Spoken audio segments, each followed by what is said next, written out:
درود به شما هموطن عزیزم. امیدوارم هر جا که هستی شاد و سرحال باشید. خب من میخواستم بگم که من رضا طاهری هستم، 32 سالمه و در واقع این فیلمی که الان دارم میگیرم در ماه آذر 1404 گرفته میشه.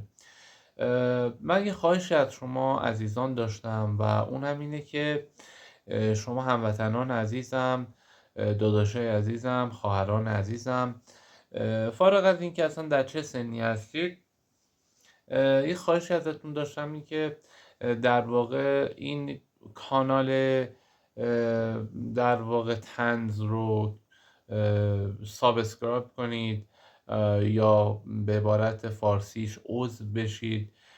خب این کانال رو من زدم برای اینکه متاسفانه من به خاطر مسئله جسمیم نمیتونم کارهای سنگین انجام بدم و به اجبار اومدم و در حوزه محتواسازی دارم کار میکنم.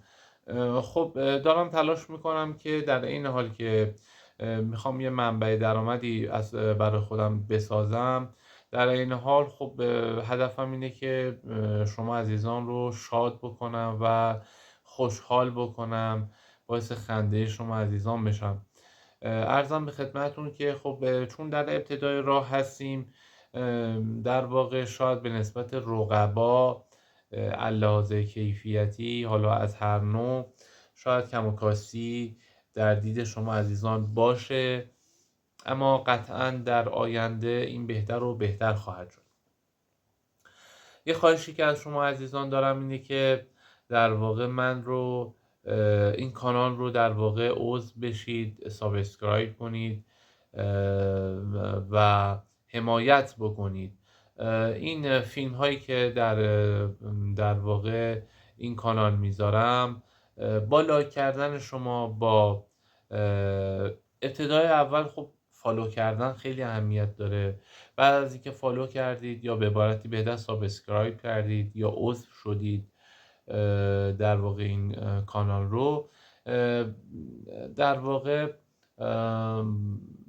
این پست هایی که میذارم، این فیلم هایی که میذارم رو لایک بکنید، نظر بذارید، چون با لایک کردن شما و نظر گذاشتن شما این در واقع کانال بیشتر دیده میشه و وقتی بیشتر دیده بشه بیشتر عضو میشن و به خاطر همین میخواستم فقط همین رو بگم که اینم بگم به شما که شما وقتی که این کانال رو عضو بشید،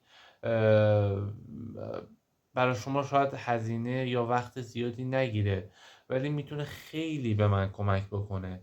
همطور که گفتم من علاوه جسمی نمیتونم کار سنگین بکنم و در واقع سابسکرایب کردن شما، عضو شدن شما در این کانال میتونه خیلی خیلی به من امید بده برای بقا، برای ادامه مسیر. خیلی سپاسگزارم که تا انتهای ویدیو، تا انتهای این فیلم دیدید. خیلی دوستتون دارم و واقعا تشکر بابت اینکه حمایت میکنید.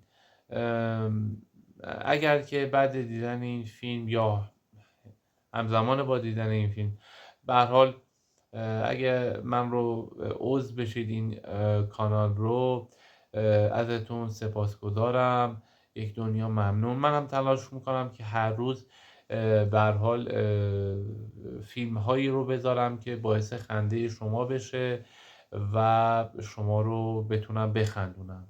یک دنیا سپاسگزارم. دمتون گرم.